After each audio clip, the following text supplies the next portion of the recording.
Salam, mən Aysel Rəhimli. Bakı Neft Məktəbinin 4-cü kurs tələbəsiyəm. Bundan əlavə də hal-hazırda ITU-nun Google Generation to Connect Fellow'yam, xarici fellow'am. Huawei və ITU tərəfindən dəstəklənmiş proqramın qalibiyəm.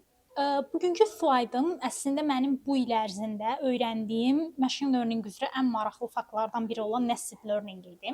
Mən Google Research tərəfindən hazırlanmış nested learning research paper-ını araşdırdım və onu daha anlaşılan bir vəziyyətə gətirdim və 3-4 dəqiqə ərzində bunun çıxışını verdim. Əvvəllər mən özüm araşdırma edərkən və neural network üzərinə, məsələn modellərin üzərinə işləyərkən sadəcə düşünürdüm ki, modellər sadəcə bir step optimizasiya keçir və bütün demək proses boyunca sıfırdan sona qədər belə işləyir. Amma bu paperi oxuduqdan sonra öyrəndim və artıq bundan sonra tətbiq edəcəm ki, artıq biz modelləri optimizasiya edərkən inner və outer loopdan istifadə edəcəyik ki, bu da recursion. Yəni əvvəl deyirdik ki, attention is all you need. Bax indi deyirik recursion is all you need.